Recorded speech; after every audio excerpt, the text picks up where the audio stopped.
اللہ اللہ اللہ اللہ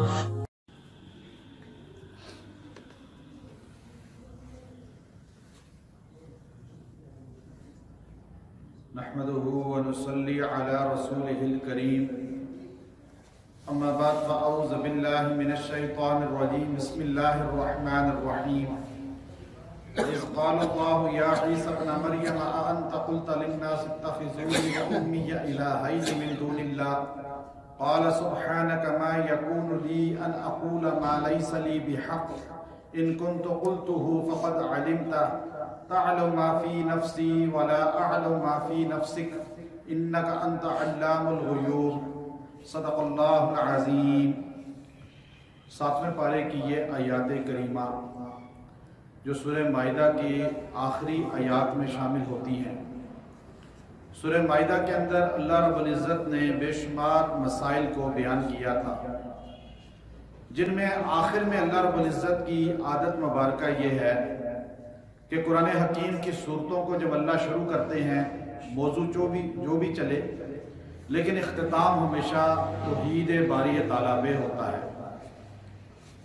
مولانا حسین علی باب بچھڑوی رحمۃ اللہ علیہ نے اس کو باقاعدہ طور پہ اپنی تفسیر کے اندر لکھا کہ اللہ رب العزت قرآن حکیم کی صورتوں کا اختتام زیادہ تر جو ہے توحید باری تعالیٰ بے کرتے ہیں۔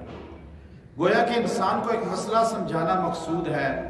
1.25 لاکھ انبیاء علیہ السلام جس مشن کے لیے دنیا میں تشریف لائے وہ مشن توحید باری تعالیٰ ہے۔ انسانیت نجات صرف توحید سے پا سکتی ہے۔ جب تک عقیدہ مضبوط نہ ہو انسان نجات نہیں پا سکتا۔ یہ آیت کریمہ جو آپ کے سامنے ابھی پڑھی ہے، اس آیت کریمہ کے اندر اللہ رب العزت نے ایک بہت اولو العزم پیغمبر کا ذکر کیا، بہت اولو العزم پیغمبر کا۔ وہ پیغمبر جو صاحب کتاب بھی ہیں، صاحب شریعت بھی ہیں، اللہ کے برگزیدہ محبوب پیغمبر ہیں، بنی اسرائیل کا نبی جن کو کہا جاتا تھا، اور جن کو یہ شرف حاصل ہے کہ اللہ نے ان کو بغیر باپ کے دنیا میں پیدا کیا۔ ورنہ اللہ رب العزت کی فطرت، اللہ رب العزت کا اسلوب یہ ہے کہ آپ جب بھی دنیا میں کوئی پیدا ہوتا ہے ماں اور باپ کے ملنے سے۔ سیدنا آدم کو بغیر باپ کے اللہ رب العزت نے اور بغیر ماں کے پیدا کیا۔ سیدنا عیسیٰ علیہ السلام کو اللہ نے بغیر باپ کے پیدا کیا۔ عیسیٰ علیہ السلام کے ماننے والے عیسائی بنے۔ عیسائیوں نے ایک عقیدہ بنایا کہ عیسیٰ علیہ السلام مردوں کو زندہ کرتے ہیں، عیسیٰ علیہ السلام مادر ذات نابینوں کو بینا کر دیتے ہیں۔ یہ آیات اس سے پہلے سورہ مائدہ میں گزر گئی ہے۔ عیسیٰ علیہ السلام کوڑ کے مریض کو دم کرتے ہیں، اس پہ ہاتھ رکھتے ہیں، اللہ اس کو ایک دم ٹھیک کر دیتا ہے۔ عیسیٰ علیہ السلام وہ کام کرتے ہیں جو کوئی انسان سوچ بھی نہیں سکتا، کہ مردے پہ ہاتھ رکھتے ہیں، مردے کو کہتے ہیں قم باذن اللہ، تو مردہ قبر سے زندہ ہو کے کھڑا ہو جاتا ہے اور کھڑا ہو جاتا ہے۔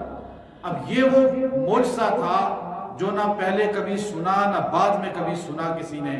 حیران ہو گئے تھے وہ لوگ بنی اسرائیل والے، جب عیسیٰ علیہ السلام ان کے اندر موجود رہے تو وہ عیسیٰ علیہ السلام کے معجزات کو دیکھ دیکھ کر جو ہے حیرت کا اظہار کرتے تھے، لیکن ایمان پھر بھی 25-26 لوگ لائے، جن کو حواریین کہا جاتا ہے۔ چند لوگ ایمان لائے، لیکن زیادہ تر آپ کے نافرمان، آپ کے مخالف ہی رہے۔ جب آپ دنیا سے تشریف لے گئے تو آپ کے جانے کے بعد قوم کے لوگوں نے غلو کیا اور حد سے تجاوز کیا، اور یہ عقیدہ گڑھ لیا کہ ہمارے پیغمبر عیسیٰ مردوں کو زندہ کرتے تھے، مادر ذات نابینوں کو بینا کرتے تھے، کوڑ کے مریضوں کو شفا یاب کر دیتے تھے۔ یہ وہ کام ہے جو بشر نہیں کر سکتا۔ ہمارے نبی عیسیٰ اللہ کے نبی نہیں بلکہ اللہ کے بیٹے ہیں۔ اور پھر ایک نسل نے تو بیٹا کہا، دوسری نسل جو بعد میں آئی، چونکہ تبلیغ کرنے والے کوئی نہیں تھے، سمجھانے والے نہیں تھے، یہ فیض صرف امت محمدیہ کا ہے کہ جس کے اندر آج 1400 سال کے بعد بھی اگر کوئی انسان عقیدہ توحید کو چھوڑے گا، عقیدہ رسالت کو چھوڑے گا، عقائد اسلامیہ کو چھوڑے گا، عقائد اہل سنت سے منحرف ہوگا، تو اس کی تعزیر کرنے والے، اسے سمجھانے والے لاکھوں علماء اور عوام کھڑے ہو جائیں گے۔ کوئی خلط ملط نہیں کر سکتا عقیدہ اسلامیہ۔ کچھ لوگ شر پسند رہیں گے، بدک جائیں گے، گمراہ ہو جائیں گے، لیکن پوری امت کبھی ایسے نہیں ہوگی جیسے عیسائی مذہب گمراہ ہو گیا کہ اس کے بعد آنے والوں نے چونکہ سمجھانے والے نہیں تھے، تو بعد میں آنے والوں نے کہا کہ عیسیٰ بن مریم اللہ کے بیٹے نہیں ہیں بلکہ خود اللہ ہے۔ پھر ان کی عبادت شروع کر دی، تثلیث کا عقیدہ بنا لیا، اور ان کو سجدے، حاجت روا، مشکل کشا۔ اب اللہ ہمیں ایک چیز سمجھا رہا ہے اس آیت کریمہ کے اندر، اللہ رب العزت ہمیں بتا رہا ہے کہ جب باطل عقیدہ کوئی بناتا ہے تو اللہ تعالیٰ باطل عقیدے کی نفی کر سکتے تھے روز محشر۔ اللہ کہتے عیسائیوں تم سارے غلط ہو، یہودیوں تم بھی غلط ہو، لیکن اللہ نے ہمیں بتایا کہ میں روز محشر عیسیٰ بن مریم کو کھڑا کروں گا۔ عیسیٰ بن مریم حشر میں کھڑے ہوں گے، اللہ ان سے سوال کرے گا، سوال کر کے پوچھے گا، اے عیسیٰ کیا آپ نے کہا تھا کہ مجھے خدا بناؤ، حاجت روا بناؤ، مجھے سجدہ کرو، مجھے مشکل کشا، حاجت روا کہو؟ یہ الفاظ دیکھیے ذرا۔ وَإِذْ قَالَ اللَّهُ يَا عِيسَى ابْنَ مَرْيَمَ، جب کہے گا اللہ اے عیسیٰ بن مریم، أَأَنْتَ کیا تو نے، قُلْتَ آپ نے کہا تھا، للناس ان سارے لوگوں کو، دنیا والوں کو، اتخذونی کہ مجھے بنا لو، مجھے بنا لو، پکڑ لو، وَأُمِّيَّ اور میری ماں کو، الہین من دون اللہ دو حاجت روا ہم دونوں کو اللہ کو چھوڑ کر۔ جب یہ جملہ اللہ ابن مریم سے پوچھے گا، حدیث صحیح میں آتا ہے حضرت عیسیٰ بن مریم لرز جائیں گے، آپ کے پورے جسم سے آوازیں آنی شروع ہو جائیں گی خوف الہی کی وجہ سے، اور ایک روایت میں آتا ہے آپ یکدم زمین پر بے ہوش ہو کے گر جائیں گے، آپ یوں کانپ رہے ہوں گے۔ آج جج پوچھ لے عدالت میں، آج تھانے میں کوئی پوچھ لے، کوئی اس طرح انسان دیکھیں نیب والوں کے سامنے چلا جائے تو کیسے کانپنا شروع کر دیتا ہے۔ بارگاہ الہی میں عیسیٰ بن مریم جیسا نبی، جنہوں نے ایسا سوچا بھی نہیں، نبی معصوم ہوتا ہے، اہل سنت کا عقائد میں سے ہے کہ نبی معصوم ہوتا ہے، نبی سے گناہ کا تصور بھی کرنا کفر ہے، اور عیسیٰ بن مریم جیسا معصوم نبی، لیکن اللہ خالی پوچھے گا تو عیسیٰ بن مریم یوں کانپیں گے اور یوں گر جائیں گے۔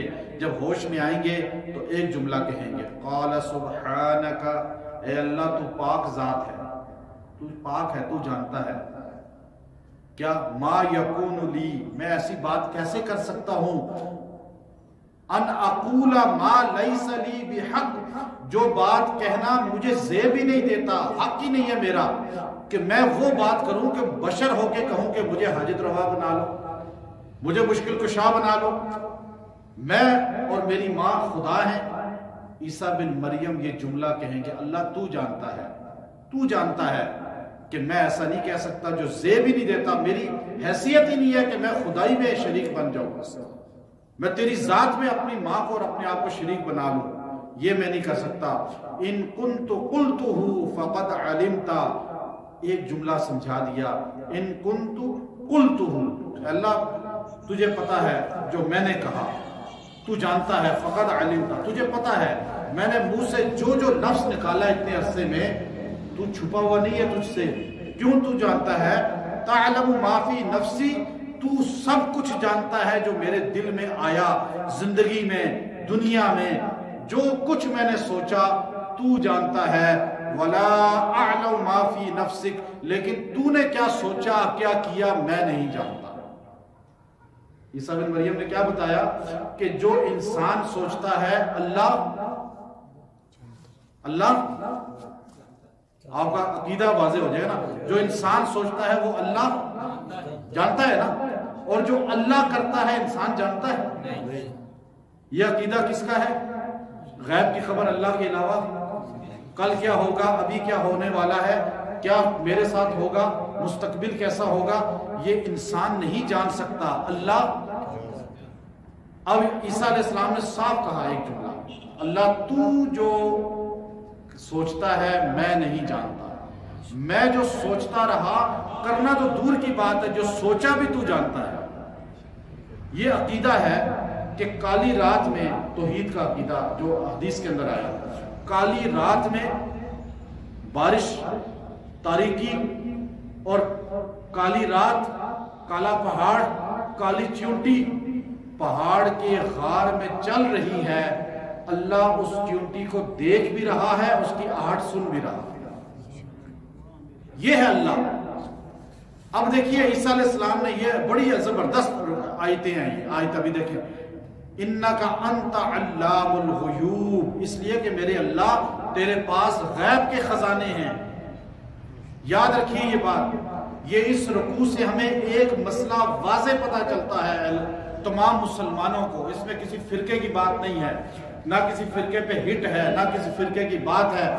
جو عیسیٰ بن مریم کو خدا کہتے ہیں، سجدہ کرتے ہیں، قیامت کے دن اللہ عیسیٰ کو کھڑا کر کے کہے گا، عیسیٰ بتائیں کیا آپ نے ان لوگوں کو کہا تھا کہ دنیا میں آج اتنی بڑی تعداد، آج دنیا میں مسلمانوں سے بھی بڑی تعداد عیسائی ہے، اور عیسائی اتنی بڑی تعداد گمراہ ہے جو عیساء علیہ السلام کو خدا، حاجت روا، اور عیسیٰ علیہ السلام کو اللہ کا بیٹا کہتے ہیں۔ اگر آج جمہوریت دیکھی جائے تو زیادہ تعداد عیسیٰ علیہ السلام کو اللہ کا بیٹا کہنے والوں کی ہے، تو کیا ہم زیادہ کو مان لیں، ہم زیادہ کے پیچھے چلیں؟ ایسا نہیں ہو سکتا۔ اب اللہ قیامت کے دن سیدنا علی حجویری رحمت اللہ علیہ کو بھی کھڑا کرے گا، قیامت کے دن شیخ عبد القادر جیلانی رحمت اللہ علیہ کو بھی کھڑا کرے گا، پیر میر علی شاہ صاحب رحمت اللہ علیہ کو بھی کھڑا کرے گا، معین الدین چشتی اجمیری رحمت اللہ علیہ کو بھی کھڑا کرے گا، تمام اولیاء کو کھڑا کر کے اللہ پوچھے گا، کیا آپ نے کہا تھا کہ ہماری قبروں پہ آ کے سجدے کرنا؟ کیا آپ نے کہا تھا کہ ہماری قبروں پہ یہ بدعات، رسومات کرنا؟ تو وہ اللہ کے ولی کہیں گے یہی الفاظ جو حضرت عیسیٰ نے کہے۔ نہ کسی ولی نے یہ تعلیم دی، نہ کسی ولی کی کتاب میں ہے، نہ کسی ولی کی زندگی ہے ایسی۔ اولیاء توحید کا درس دیتے رہے، پیران پیر رحمت اللہ علیہ کی غنیات الطالبین کتاب، فتوح الغیب کتاب، پیر میر علی شاہ صاحب رحمت اللہ علیہ کی کتابیں، اور پھر حضرت علی حجویری رحمت اللہ علیہ کی کتابیں موجود ہیں کہ انہوں نے کبھی گمراہی کا درس نہیں دیا بلکہ ہمیشہ توحید کا درس دیا ہے۔ اللہ پوچھے گا، جب اللہ نبی سے پوچھ سکتا ہے تو ولی سے نہیں پوچھے گا؟ تو ولی کیا کہیں گے کہ یہ جو ہمارے نام پہ چندے کھا رہے ہیں، ہمارے نام پہ بدعات کر رہے ہیں، تو ہم ان کو اپنا کہتے ہیں؟ کوئی ولی نہیں کہے گا۔ ہمیں اللہ کے توحید پہ آنا چاہیے۔ اللہ نے کیا کہا؟ عیسیٰ علیہ السلام آخری جملہ کیا کہیں گے؟ ما قلت لهم الا ما امرتنی به، میں نے وہی کہا اللہ جو تو نے مجھے حکم دیا تھا۔ اللہ نے کیا حکم دیا تھا؟ کیا حکم دیا تھا؟ توحید کا، الوہیت کا، ان اعبد اللہ، کہ بندگی صرف تیری ہوگی اور کسی کی نہیں، بس عبادت صرف تیری ہوگی۔ ربی و ربکم، جو میرا بھی رب ہے اور ان ساروں کا بھی رب ہے، حاجت روا میرا بھی ہے، عیسیٰ بن مریم کا بھی، اور سارے عیسائیوں کا، اور ساری کائنات کے انسانوں کا حاجت روا، مشکل کشا کون ہے؟ یہ وہ اچھا عیسیٰ علیہ السلام اگلی بات کریں گے۔ یہ بھی عقیدہ ہے، اس میں بہت سے عقیدے آپ کو سمجھا دیے۔ پچھلی آیت میں بتایا کہ اللہ سب سے پوچھے گا، مختار کل کون ہے؟ پوچھنے۔ دوسری بات، عالم غیب کس کے پاس ہے؟ تیسری بات اس میں ایک اور اہم بتا دی کہ عیسیٰ علیہ السلام کہیں گے وَكُنْتُ عَلَيْهِمْ شَهِيدًا، اے اللہ جب میں ان کے اندر موجود تھا، وَكُنْتُ عَلَيْهِمْ شَهِيدًا، میں ان کا گواہ تھا، میں ان کو دیکھ رہا تھا، میں ان کا گواہ تھا، میں ان کو دیکھ رہا تھا۔ شہید کہتے ہیں گواہ کو، دیکھنے والے کو، وہی گواہ ہوتا ہے جو آنکھوں سے دیکھے۔ عیسیٰ علیہ السلام نے کہا اے اللہ میں ان کا گواہ تھا، کب؟ ما دمت فیہم، جب تک میں ان کے اندر رہا، جب تک میں ان کے اندر 33 سال کی زندگی گزاری، 33 سال میں ان کے ساتھ رہا، ان کے اعمال دیکھتا رہا، اور جس وقت فلما توفیتنی، تو نے مجھے آسمانوں پہ اٹھا لیا، کنت انت الرقیب علیہم، تو پھر ان کا نگہبان تو بن گیا، میں دیکھنے والا نہیں تھا۔ تو اس کا مطلب یہ ہوا کہ عیسیٰ جب آسمانوں پہ تھے تو زمین پر نہیں تھے، جب اللہ کے پاس آسمانوں پہ تھے تو زمین پر بندوں میں نہیں تھے۔ ہر جگہ موجود نبی نہیں ہوتا۔ اس سے کیا پتہ چلا؟ ہر جگہ موجود نبی، عیسیٰ خود کہہ رہے ہیں اللہ جب تک میں ان میں رہا تو میں دیکھ رہا تھا، جب میں ان سے چلا گیا تو نے مجھے بلا لیا۔ تو اب یہ بلانا کیا ہے؟ یا آسمان پہ بلانا، یا عیسیٰ جب نازل ہوں گے پھر یہاں پر ان کا نکاح ہوگا، پھر آپ لوگوں کو توحید کا درس دیں گے، پھر اسلام مزید پھیلے گا، ساری دنیا میں اسلام ہی اسلام ہوگا، عیسیٰ بن مریم کا انتقال ہوگا، پھر آپ اس کے بعد نبی کے روضہ میں دفن ہوں گے۔ یہ چلے جانا، یہ بلانا، یا آسمان پہ بلانا۔ لیکن آپ نے عقیدہ واضح کیا، جب تک اندر رہا دیکھتا رہا، جب اندر سے اٹھا لیا گیا تو دیکھنا منقطع ہو گیا۔ فلما توفیتنی کنت انت الرقیب علیہم، تو ان کا گواہ بن گیا۔ پھر اللہ ہر جگہ دیکھنے والا ہے، ہر جگہ موجود ہے۔ وانت علی کل شیء قدیر، اور آپ نے ایک دعا کر کے بات ختم کر دی۔ عیسیٰ علیہ السلام نے ایک دعا، بڑی جامع دعا ہے، یہ دعا پڑھنے والے کی بڑی فضیلت بھی ہے۔ وہ دعا کیا ہے؟ ان تعذبہم فانہم عبادک، اے اللہ یہ جتنے میرے امتی بیٹھے ہوئے ہیں، اس وقت عیسیٰ علیہ السلام کہیں گے، ہمارے نبی نے یہ دعا پڑھی۔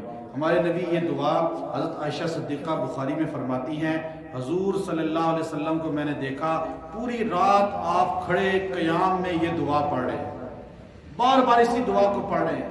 پھر آپ رکوع میں گئے، لمبی رکوع کی، آپ نے اس وسعت میں اسی دعا کو پڑھا۔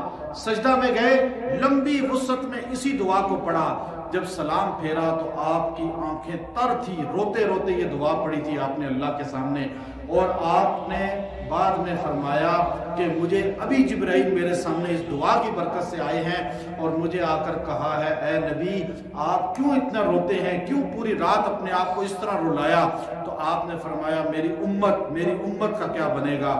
تو اللہ نے فرمایا جبرائیل سے کہو کہ میں اپنے نبی سے وعدہ کرتا ہوں تیری امت کے شرک والوں کے علاوہ سب کو بخش دوں گا، شرک کرنے والوں کے علاوہ۔ وہ آیت یہ ہے ان تعذبہم، حضور نے پوری رات روتے ہوئے کہا اگر تو ان کو سزا دے دے گناہگاروں کو، میری امت کے گناہگار لوگوں کو، فإنہم عبادک، تو اے اللہ یہ تیرے بندے ہیں، تجھے حق ہے، مار توڑ دے، جلا دے، قتل کرا دے، ان کو زندہ جلا دے، ان کو مار دے، ان کو دوزخ میں پھینک دے، تو حق رکھتا ہے، تو رب ہے ان کا۔ وَإِن تَغْفِرْ لَهُمْ، لیکن اگر تم معاف کر دے، فَإِنَّكَ أَنْتَ الْعَزِيزُ الْحَكِيمُ، تو تیرے سے بڑا کون ہے پھر؟ تو اس لیے حضور رو رو کے دعا کرتے رہے۔ تو حضور علیہ السلام نے فرمایا کہ یہ دعا جو پڑھے گا کثرت سے، یہ آیت کریمہ کون سی؟ ان تعذبہم فإنہم عبادک، یہ سورہ مائدہ کی آخری رکوع میں ہے یہ آیت۔ آپ اس آیت کریمہ کو نماز میں پڑھا کریں، قل هو اللہ پہلی رکعت میں پڑھ لیں تو دوسری میں اس آیت کریمہ قل هو اللہ، تو ترتیب چینج ہو سکتی ہے، لیکن آپ اس کو التحیات میں پڑھ لیں، آپ سجدے میں ہی پڑھ سکتے ہیں۔ آپ اس کو فرض میں نہ پڑھیں، نفلوں میں پڑھیں، سنت میں پڑھیں، آپ اس آیت کریمہ کو کثرت سے پڑھیں، انشاءاللہ اللہ رب العزت جو ہے آپ کو نبی کی شفاعت عطا فرمائے گا اور یقینی مغفرت عطا فرمائے گا۔ التحیات میں بھی اس کو آپ پڑھ سکتے ہیں۔ اللہ ہم سب کو عمل کی توفیق عطا فرمائے۔ وآخر دعوانا ان الحمدللہ رب العالمین۔ اللہ اللہ اللہ اللہ